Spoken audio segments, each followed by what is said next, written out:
আবু হুরায়রা রাদিয়াল্লাহু তাআলা আনহু বলেন, রাসূল সাল্লাল্লাহু আলাইহি সাল্লাম বলেছেন, তাজিদুনা শাররান নাসি ইয়াউমাল কিয়ামা আল্লাযী ইয়াতি বিহাওলাই ওয়া ইয়াতি বিহাওলাই।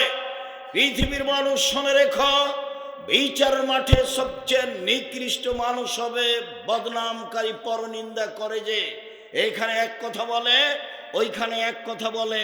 চোর খারাপ, জেনাকার খারাপ, সুদখোর খারাপ, তবে সবচেয়ে বিচারের মাঠে সবচেয়ে খারাপ মানুষ নয়। বিচারের মাঠে সবচেয়ে খারাপ মানুষ হবে যে মানুষের বদনাম করে। শুনুন, রাসূল সাল্লাল্লাহু আলাইহি সাল্লাম বলেন, মান কানা যা ওয়াজহাইনে ফি দুনিয়া কানা লাহু লিসানানে মিন নার ইয়াউমাল কিয়ামা। যারা মানুষের বদনাম করে তার মুখে বিচারের মাঠে দুইটা আগুনের জিহ্বা হবে, দুইটা। এখন তো মাশাআল্লাহ ছোট ছোট স্কুল হয়েছে, হেড মানে মাথা আর হ্যান্ড মানে হাত দিয়ে বলছে আমার ছেলে ইংরেজি জানে। ওর মা ওদেরকে নিয়ে যাচ্ছে, যে 8 জন 10 জন 20 জন 50 জন ছেলের মা এক জায়গাতে বসে কি না বদনাম করছে। ও তো মহিলা মানুষ, মাস্টার ডিগ্রি পাস করলে কি হবে, ওর বুদ্ধি নাই, কথা আল্লাহ নবী বলছে। ও দেশ চালালে কি হবে, ওর বুদ্ধি নাই, কথা কে বলেছেন? মুহাম্মদ সাল্লাল্লাহু আলাইহি সাল্লাম বলেছেন। বদনাম গীবত কি জিনিস ও ভাবা প্রয়োজন মনে করে না। হাতে একটা ভ্যানিটি ব্যাগ আছে, হ্যাঁ হ্যাঁ হ্যাঁ করে আর গল্প করে আর বসে থাকে। ওর কাছে লজ্জা আছে, ওর কাছে শরম আছে, ওর কাছে ঈমান আছে, ওর কাছে হায়া আছে, ওর স্বামী আছে, ওর দেবর আছে, ওর ভাসুর আছে, ওর বাপ আছে, ওর শ্বশুর আছে, ওর কেউ নেই। এমনি ঘুরে থাকে দুনিয়াতে, যাচ্ছে আসছে এভাবে। কেন হবে? কেন হবে? কি পেয়েছেন আপনি? পশু প্রাণীর মতো জীবন কেন? বুঝেও বুঝে না ওরা, অন্তর আছে বুঝে না, দেখেও দেখে না ওরা, চক্ষু আছে দেখে না, শুনেও শুনে না ওরা, কান আছে শুনে না। উলাইকা কাল আনাম, তারা পশু প্রাণীর মতো, তারা গরু ছাগলের মতো, তারা কুকুর শিরীরের মতো, বালু মাজাল বরং তার চেয়ে খারাপ। আপনার জীবন কুকুর শ্রীগালের চেয়েও খারাপ। আমি তো বলি যে রাসূল সাল্লাল্লাহু আলাইহি সাল্লাম বলেছেন সমাজের দায়িত্ব পালন করবে লোকা ইবনে লোকা। তখন আমি তর্জমা করছি এইভাবে, অধমের সন্তান অধম মানে ইতর শ্রেণীর সন্তান ইতর শ্রেণীর মানুষের দায়িত্ব পালন করবে। এতেও যখন আমি জনগণকে বুঝাতে পারিনি, তখন আমি বলেছি, শোনেন, এই হাদিসের তর্জমা হলো রংপুর, লালমনিরহাট, নীলফামারী, কুড়িগ্রাম, পঞ্চগড়, ঠাকুরগাঁ, গাইবান্ধা, বগুড়া, জয়পুরহাট এসব এলাকায় হাদিসের তর্জমা হলো বেন্ধার বাচ্চা বেন্ধা। আর বগুড়া এসব এলাকাতে হলো, চাঁপাইনবাবগঞ্জ, রাজশাহীতে হলো ছোট লোকের বাচ্চা ছোট লোক। আর নরসিংদী, নারায়ণগঞ্জ, ঢাকার ভাষাটা আমি বলতে পারলাম না,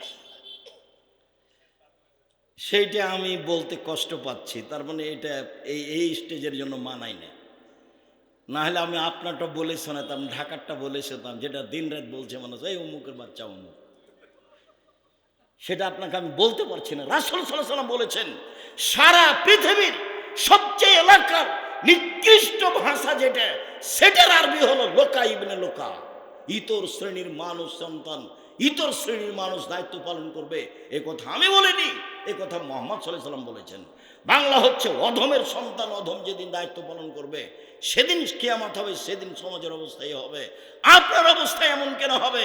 আপনি জাজল্য বাপ বেঁচে আছেন, এই ছেলে তুমি ভাই বেঁচে আছো, ওর শ্বশুর বেঁচে আছে, এমন কেন হবে?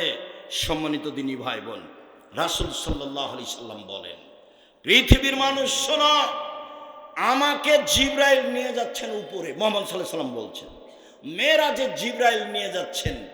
দেখলাম অনেক মানুষ, তাদের বড় বড় লম্বা লম্বা নখ, তামার নখ, এক মেশুন ওজুহাহুম, একেবারে মুখের উপরে মেরে একেবারে মুখকে ছিঁড়ে তুলে ফেলছে গোস্ত, বুকের উপরে মেরে বুকের গোস্ত তুলে ফেলছে। আমি বললাম, জিবরাইল মানহাউলাই, এরা কারা জিবরাইল? একই কথা, এরা কারা জিবরাইল? একই কথা। তখন আল্লাহ রাসূল বলছেন, আল্লাযীনা ইয়াকাউনা ফি আরাদিন নাস, এরা হচ্ছে ওরা যারা মানুষের বদনাম করত, এরা হচ্ছে ওরা যারা মানুষের বদনাম করত, যে বদনাম করতো তারই হবে এই অবস্থা। শুনুন, আয়েশা রাদিয়াল্লাহু তাআলা আনহা বলেন, আমি আল্লাহর নবীকে বললাম, আপনি সাফিয়ার এত প্রশংসা করেন কেন? সাফিয়া সুন্দরী মহিলা, সাফিয়া বড় ঘরের মেয়ে, এভাবে আপনি এত প্রশংসা করেন কেন? হিয়া কেদা বা কেদা, আরে ও তো খাটো মেয়ে, খাটো মেয়ের আবার কোনো প্রশংসা আছে নাকি? ওর অত প্রশংসা করেন কেন? এটা আয়েশা রাদিয়াল্লাহু তাআলা আনহা বললেন।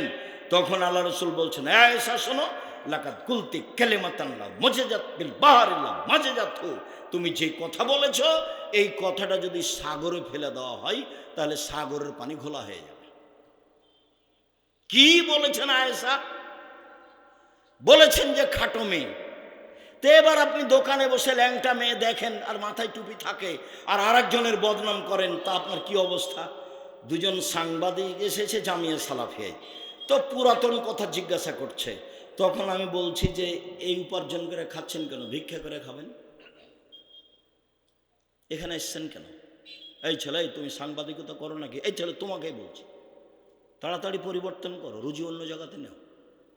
সাংবাদিকতা মানে জানো, গোপন কথাকে কি করা হয়? প্রকাশ করা হয়। তো এই পথ বাছাই করেছে কোনো রুজির জন্য, আর পথ দুনিয়াতে নেই।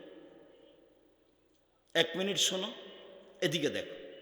রাসূল সাল্লাল্লাহু আলাইহি সাল্লাম বলেছেন, মান সাতারা মুসলিমান সাতারাহুল্লাহু ফিদ দুনিয়াল আখিরা, কেউ যদি মানুষের দোষ ত্রুটি দুনিয়াতে ঢেকে রাখে তাহলে আল্লাহ তার দোষ ত্রুটি বিচারের মাঠে ঢেকে রাখবেন। তা আপনি কি করলেন? এটা এই কাজে আপনি আসলেন কেন? আবার আল্লাহ রাসূল বলছেন যে বিচারের মাঠে একটা লোককে আল্লাহ নেবেন, পাশে নিয়ে তাকে এভাবে ঢেকে নেবেন, কাউকে দেখতে দিবেন না। ঢেকে নিয়ে বলবেন, দেখো তো, তুমি দেখো তো এগুলো তোমার পাপ নাকি? তখন লোকটি বলবে, জি হ্যাঁ, এগুলি আমারই পাপ। তো আল্লাহ বলবেন যে তুমি কি মনে করো আমার ফেরেশতারা অন্যায় লিখেছে? বলে, না, আমি এটা মনে করি না, অন্যায় লিখেনি। তুমি আমাকে কিছু বলতে চাও? জি না, আপনাকে আমি কিছু বলতে চাই না। তখন আল্লাহ বলবেন, দেখো, তুমি মানুষ হয়ে তোমার ভিতরে একটা স্বভাব ছিল মানুষের দোষ ত্রুটি ঢেকে রাখা। মানুষ হয়ে যদি তুমি দোষ ত্রুটি ঢেকে রাখতে পারো, আমি আল্লাহ হয়ে তোমার দোষ ত্রুটি ঢেকে রাখতে পারি না? যাও, জান্নাতে চলে যাও, ঢেকে দিলাম সব। তা আপনি সাংবাদিকতা করতে গেলেন কেন? ভিক্ষা করা যায় না দেশে? ভিক্ষা করে খাবেন কেন? এটা হচ্ছে নরসিংদী নারায়ণগঞ্জ ব্যবসার ঘর, সবাই ব্যবসায়ী। যদিও আপনারা জামিয়া সালাফি খুব এটা চিনেন না। কেন চিনেন না সে জবাব আমাকে দিতে হবে না, আপনি দিয়ে। বাংলাদেশের সর্ববৃহৎ প্রতিষ্ঠান জামিয়া সালাফিয়া, শিরক মুক্ত প্রতিষ্ঠান জামিয়া সালাফিয়া, বিদআত মুক্ত প্রতিষ্ঠান জামিয়া সালাফিয়া, দল মুক্ত প্রতিষ্ঠান জামিয়া সালাফিয়া, সংগঠন মুক্ত প্রতিষ্ঠান জামিয়া সালাফিয়া, হিংসা মুক্ত প্রতিষ্ঠান জামিয়া সালাফিয়া। যেখানে দেশের বিদেশের শিক্ষক অবস্থান করেন, সেই প্রতিষ্ঠানে আপনি সহযোগিতা করবেন না কেন? 10 টাকা করবেন, কেউ 10 লাখ টাকা করে 10 টাকা করবেন আপনি। আল্লাহ রাসূল বলছেন, বুখারী মুসলিমের হাদিস, কেউ যদি খেজুরের আঁটির উপর একটা সাদা ছিলকা থাকে, ভাই আপনারা বুঝেন কি? খেজুর কোনোদিন ভেঙে দেখেছেন? আঁটির উপর একটা কি থাকে? আবরণ থাকে, একেবারেই চিকন। আল্লাহ রাসূল বলছেন যে এই পরিমাণ দান করে হলো জাহান্নাম থেকে বাঁচা। মানে দান দিয়ে জাহান্নাম থেকে বাঁচা যায়। যখন আল্লাহ রাসূল বলেন, ইয়া মাশারান নিসা তাসাদদাকনা ফাইন উরিতুকুন্না মিন আকসারা আলিন নারে, মহিলারা শোনো শোনো, জাহান্নাম বলতে নারী আর নারী, তোমাদের অধিকাংশই দেখি জাহান্নামে। তোমরা দান করে নিজেকে জাহান্নাম থেকে বাঁচাও। 10 টাকা করবে, নইলে একটা কয়েন, বুঝেন কি? একটা কয়েন, যেটা কাঁচা টাকা কয়েন, সেটা কয়েন একটা টাকা দান করে নিজেকে বাঁচাবেন। শিরক মুক্ত প্রতিষ্ঠান, এগুলো হচ্ছে আসল প্রতিষ্ঠান, যেখানে কোনো দলাদলি নেই, যেখানে কোনো হিংসা নেই। জানুয়ারির 7 তারিখ থেকে পড়া আরম্ভ হয়, ডিসেম্বরের 1 তারিখে গিয়ে পড়া বিরতি হয়, বা 25শে নভেম্বর পড়া বিরতি হয়। এই যে শুরু হয়েছে, চলবে, কোনো দিবস নেই। সম্মানিত দিনী ভাই বোন, বলছিলাম রাসূল সাল্লাল্লাহু আলাইহি সাল্লাম পাপ ঢেকে রাখার জন্য চেষ্টা করতেন কিভাবে? একটু আমরা খুব কাছাকাছি চলে আসছি। একজন লোক এসে বলল, আল্লাহর নবী, আমাকে পবিত্র করেন। তখন আল্লাহ রাসূল বললেন, ফিরে যাও, আল্লাহর কাছে ক্ষমা চাও, তওবা করো, পাপ ক্ষমা হয়ে যাবে। লোকটি চলে গেল, আবার ফিরে এসে বলছে, আল্লাহ রসুল আপনি আমাকে পবিত্র করেন। আল্লাহ রসুল বললেন, বাড়ি ফিরে যাও, তওবা করো, ক্ষমা চাও। লোকটি আবার চলে গিয়ে ফিরে আসলো, এসে বলল, আমাকে পবিত্র করেন। আল্লাহ রসুল বললেন, বাড়ি ফিরে যাও, ক্ষমা চাও, তওবা করো। লোকটি চলে গেল, একটু গিয়ে ফিরে এসে বলছে, আল্লাহ রসুল আমাকে পবিত্র করেন। চতুর্থবারে বলছেন যে লোকটা কি পাগল? আমি যে বলছি তুমি চলে যাও, যায় না কেন? কিন্তু বলেন না যে কেন পবিত্র করব, এটা আল্লাহ রসুল বলছেন না। সাহাবীগণ বললেন, জিনা ও তো মাজনুন নয়, পাগল নয় আল্লাহ রসুল। তখন আল্লাহ রসুল বলছেন, আর সারেবা খামরান, তাহলে কেউ মদ পান করেছে, তাই তার মস্তিষ্ক বিকৃত হয়েছে, সে আমার কথা বোঝে না, আমি যে তাকে চলে যেতে বলছি, যায় না কেন? তখন সাহাবের মধ্যে একজন দাঁড়িয়ে তার মুখে নাক লাগিয়ে মুখটা সঙ্গে দেখেছে, বলছি না আল্লাহ রসুল, ও তো মদ খায়নি, মুখে কোনো গন্ধ নেই। এখন আল্লাহ রসুল বলছেন, কি ব্যাপার, তুমি জেনা করেছো নাকি? কেন এই কথা আল্লাহ রসুল প্রথমে বলতে পারতেন না?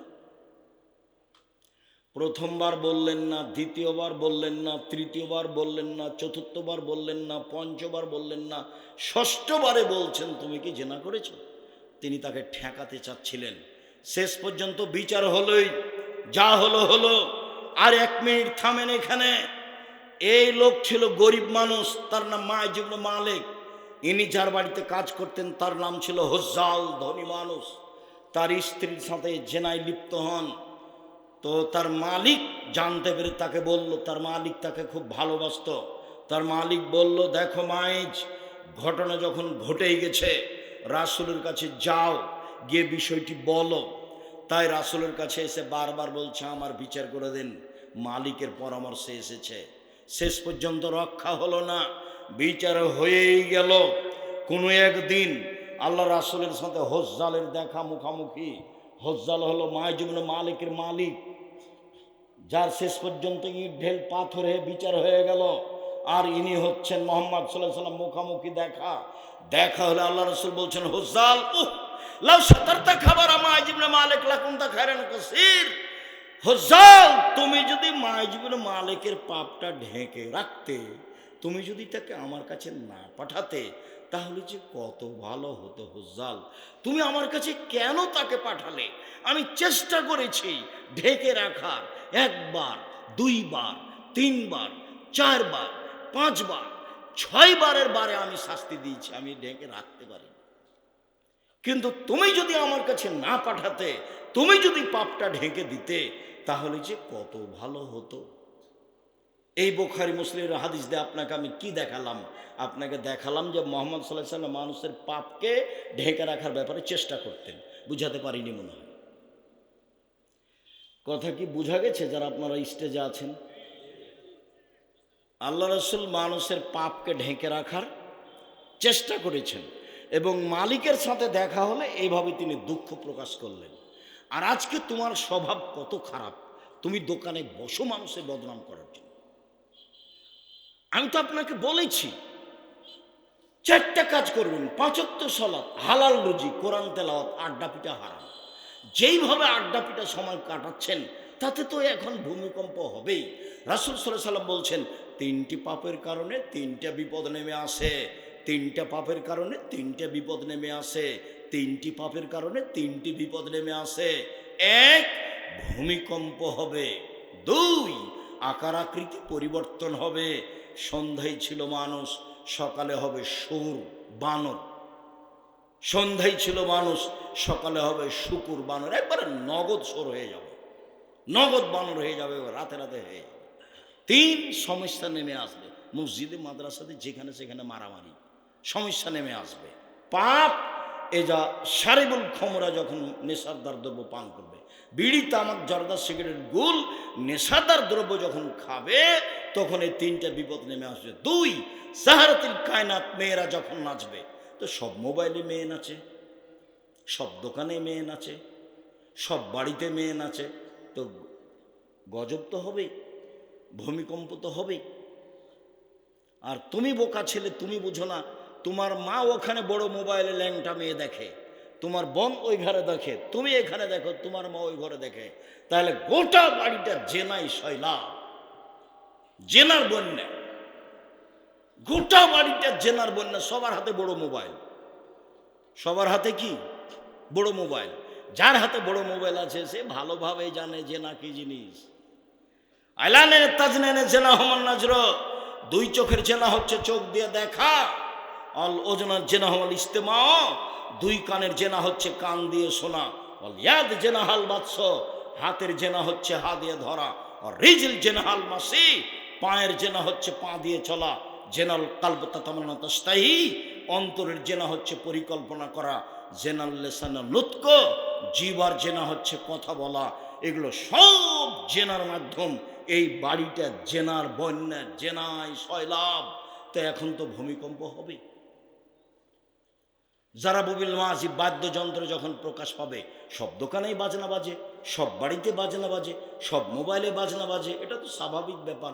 সম্মানিত দিনী ভাই বোন, রাসূল সাল্লাল্লাহু আলাইহি সাল্লাম যা বলেছেন তাতে মহাপাপ গীবাত, মানুষের দোষ ত্রুটি প্রকাশ করা হারাম, কাবিরা গুনাহ।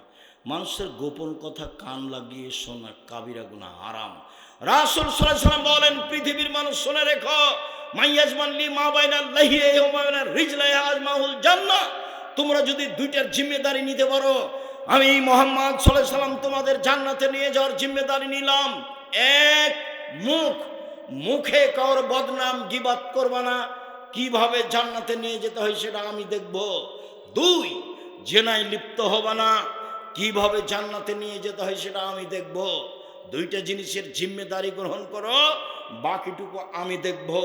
দুইটা জিনিসের জিম্মেদারি গ্রহণ করো, বাকিটুকু আমি দেখব।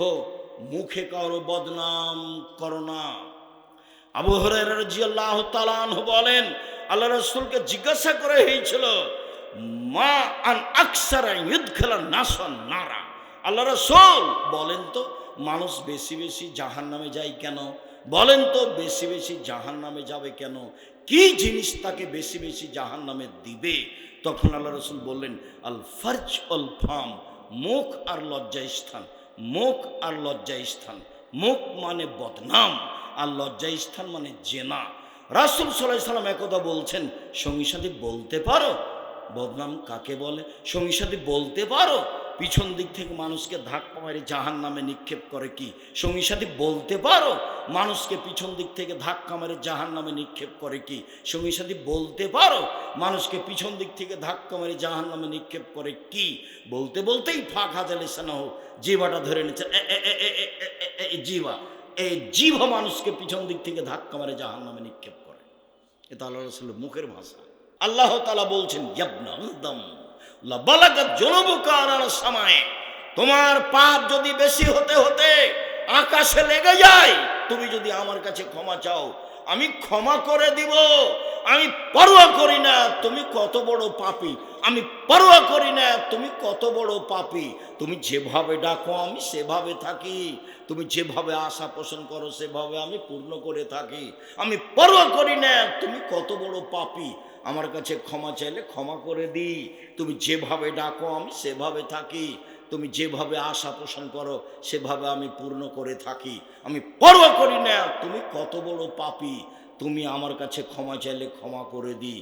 ক্ষমা পাওয়া যাবে আল্লাহর সাথে জড়িত পাপ। কিন্তু গীবাত, দোকানে বসে যে আপনি বললেন যে অমুক খারাপ, এবার কি হবে? আর দল সংগঠন করতে গিয়ে যা তো করছেনই। তোমাদের এই ছেলেরা, তোমাদের দেখলে আমাকে অবাক মনে হয়, এ পশু প্রাণীর মতো করছো কেন? ছুটে বেড়াচ্ছ কেন এইভাবে? সিগারেটের তালে অমুকের পিছনে পিছনে ঘুরে বেড়াচ্ছ কেন? উপার্জনের চারটা পথ, কত দিন বললাম, এক হলো দিন মজুরি, সন্ধ্যায় টাকা শেষ, বাস মরে গেলে ঝামেলাও শেষ। দুই, চাকরি, 25 দিনে টাকা শেষ হবে সাধারণত, 5 দিন ধার কর্জে চলবে। 3, জমি চাষ, সমান সমান না হয় লস। জমি চাষ কি ভাই বুঝেন আপনারা? জমি চাষ বুঝেন?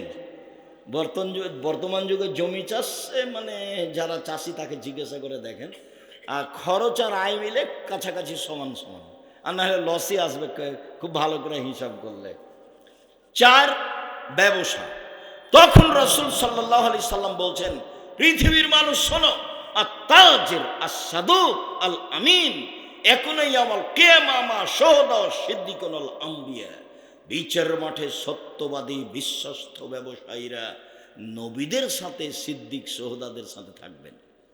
হে আবার কেমন এই যে উপার্জনের পথ, অবাক উপার্জনের পথ। এইভাবে আল্লাহ রাসূল বললেন কেন? এটা তো একটা বড় কথা। ব্যবসা করলে নবীর সাথে থাকা যায়, তাহাজ্জুদ পড়ে নবীর সাথে থাকা যাচ্ছে না। একজন সাহাবী বলছেন, ও রাতে অজুর পানি নিয়ে গেছে রাসূলের কাছে আর মেসক। তো রাসূল খুশি হয়ে গেছেন, খুশি হয়ে গিয়ে বলছেন, সালমা শেতা, আমি তোমার উপরে খুশি, চাও চাও, কি চাও চাও, আমি খুব খুশি।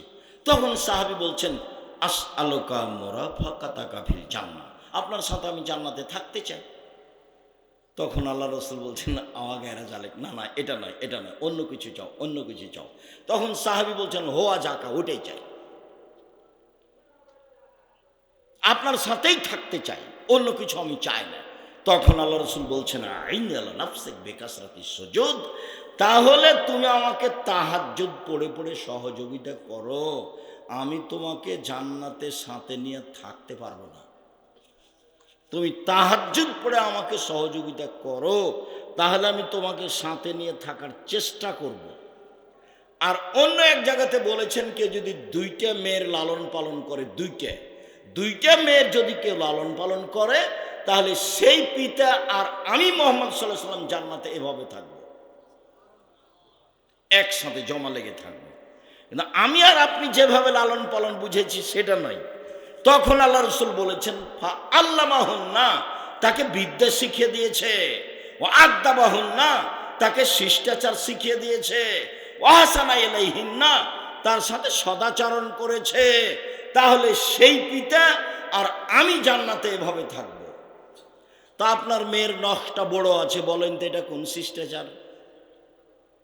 নখের নেইল পালিশ আছে, বলেন তো এটা কোন শিষ্টাচার? ইহুদি খ্রিস্টানদের পতিতালয়ের মেয়েরা নখে নেইল পালিশ দেয়, ইহুদি খ্রিস্টানদের পতিতালয়ের মেয়েরা নখে নেইল পালিশ দেয়। তা আপনার মেয়ের নখে নেইল পালিশ আছে, বলেন এটা কোন শিষ্টাচার? কপালে টিপ দেওয়া আছে, এটা কোন শিষ্টাচার? ভুরু তুলে চিকন করা আছে, বলেন তো এটা কোন শিষ্টাচার? দাঁত ছিলে করা আছে পরিষ্কার ফাঁকা ফাঁকা, বলেন তো এটা কোন শিষ্টাচার? পরচুলা মাথায় দিয়ে খোপা বড় করা আছে, বলেন তো এটা কোন শিষ্টাচার? যারা পরচুলা ব্যবহার করে, যারা উল্কি করে, যারা আপনার ভুরু তুলে চিকন করে, আল্লাহ রাসূল বলছেন তাদের উপরে অভিশাপ, তাদের উপরে অভিশাপ, তাদের উপরে অভিশাপ। এইভাবে আল্লাহ রাসূল বললেন, বলেন তো এটা কোন শিষ্টাচার? এখনো আপনার মেয়ে ভ্যানিটি ব্যাগ হাতে করে আপনার ওই ফ্যাশন বোরকা পরে এখানে বসে আছে, ধর্ম দেখাচ্ছে আপনার সামনে, আপনি নাকি বাপ। আমি আপনাকে বাপ বলে স্বীকৃতি দিইনি, আপনার মেয়েকে বলেছি তো আপনাকে যেন চাচা বলে ডাকে। ওটা তো আজকের কথা নয়, আগে থেকে আমি এটা দুঃখে বলেছি। আপনি তো তার চাচা নন, আপনি তো সত্যিই বাপ, কিন্তু আপনাকে ভাবে লাগে যে আপনি তার চাচা, আপনার কাজে লাগে যে আপনি তার চাচা। কেননা আপনি তো বাপ নন। আপনাকে আমি কতদিন দেখালাম বাপ কাকে বলে, পিতা কাকে বলে, পিতার কত শক্ত পদক্ষেপ। আয়েশা রাদিয়াল্লাহু তাআলা আনহা বলেন, আমরা সফর থেকে আসলাম, আমার গলায় হার ছিল, হারিয়ে গেল, খুঁজে পাচ্ছি না, জনগণ আটকা পড়ে গেল, পানি নেই, অজু করতে পারি না, এখান থেকে যেতেও পারি না হার খুঁজে না পাওয়ার কারণে। জনগণ আমার কাছে, আমার আব্বার কাছে অভিযোগ করলো।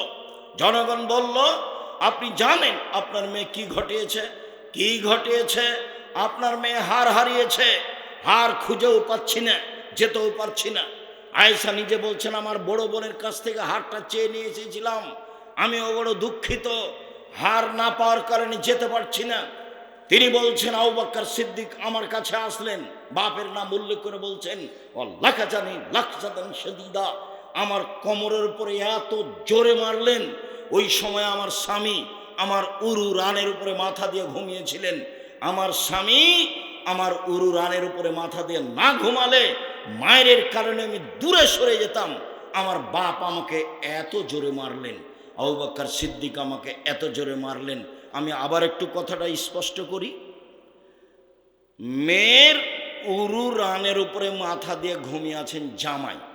আমাদের দেশের পিতারা মেয়েকে মারা তো দূরের কথা, ওইদিকে আগিয়ে যদি গিয়ে দেখে যে এরকম অবস্থা, তাহলে পিতা চট করে এইভাবে ঘুরে যাবে।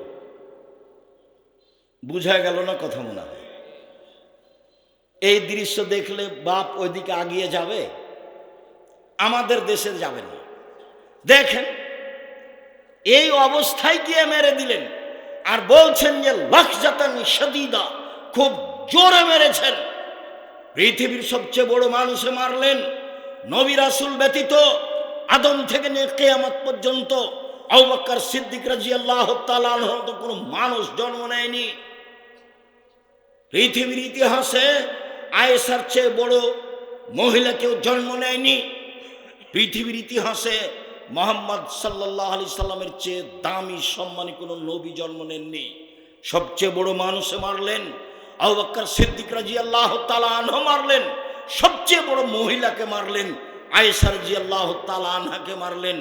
সবচেয়ে বড় মানুষের সামনে মারলেন, মুহাম্মদ সাল্লাল্লাহু আলাইহি সাল্লামের সামনে মারলেন।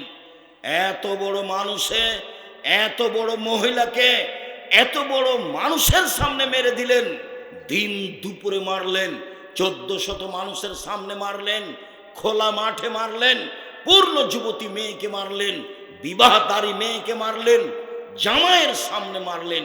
পৃথিবীর সবচেয়ে বড় মানুষে মারলেন, পৃথিবীর সবচেয়ে বড় মহিলাকে মারলেন, পৃথিবীর সবচেয়ে বড় মানুষের সামনে মারলেন, হাত দিয়ে মারলেন, জামাইয়ের সামনে মারলেন, পূর্ণ যুবতী মেয়েকে মারলেন, বিবাহদারী মেয়েকে মারলেন, খোলা মাঠে মারলেন, প্রায় 1400 মানুষের সামনে মারলেন।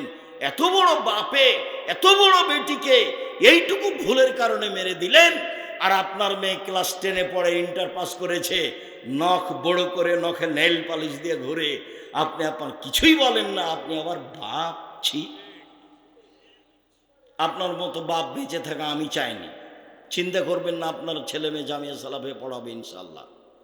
জামিয়া সালাফে 5000-এর বেশি ছেলে মেয়ে আছে, 519 জন খালি এতিম আছে। কালকে যদি আরো 500 জন গিয়ে ঢোকে সমস্যা হবে না। আপনার মতো বাপ আমি বেঁচে থাকা চাইনি। আপনার ছেলে মেয়ে জামিয়া সালাফে পড়াশোনা করবে ইনশাআল্লাহ। 300 শিক্ষক শিক্ষিকা আছে, 40 লক্ষ টাকা মাসে বেতন লাগে। কে দেয়? নরসিংদী নারায়ণগঞ্জে 2500-এর লোক দেয়। চলছে তো, যদি না দেয় তো চলছে কিভাবে? ও তো বিদেশি টাকা দিয়ে চলে না, কোনো সংস্থা দিয়ে চলে না, কোনো বিত্তশালী দিয়ে চলে না। নরসিংদী নারায়ণগঞ্জের কোনো বড় ধনী মানুষকে আমি চিনি না। চলছে তো। এইটা যেটা আপনার বাড়ির পাশে, সেটা প্রায় 100 বিঘা জমির ওপরে, প্রতিদিন বলছি। যেখানে একটা মসজিদ তৈরি হচ্ছে, প্রায় 10,000 মানুষ একসাথে সালাত আদায় করতে পারবে ইনশাআল্লাহ। রাজশাহীতে ওটা 50 বিঘা জমির উপরে, মেয়েদেরটা প্রায় 70 বিঘা জমির উপরে, যেটা দিনাজপুরে সেটা প্রায় 20 বিঘা জমির উপরে। চট্টগ্রামে কাজ আরম্ভ হয়েছে। সম্মানিত দিনী ভাই বোন, আপনাকে আমি খাটো করতে চাইনি, তবে মেয়ে আপনার, এই কথা আপনাকে বলতে চেয়েছি। তবে রাসূল বললেন, কেউ যদি 2টা মেয়েকে লালন পালন করে, আমি মুহাম্মদ সাল্লাল্লাহু আলাইহি সাল্লাম আর ওই ব্যক্তি একসাথে জান্নাতে এভাবে থাকবো। তা আপনি সেই বাপ কি না, এটা আমি বলতে চাচ্ছি।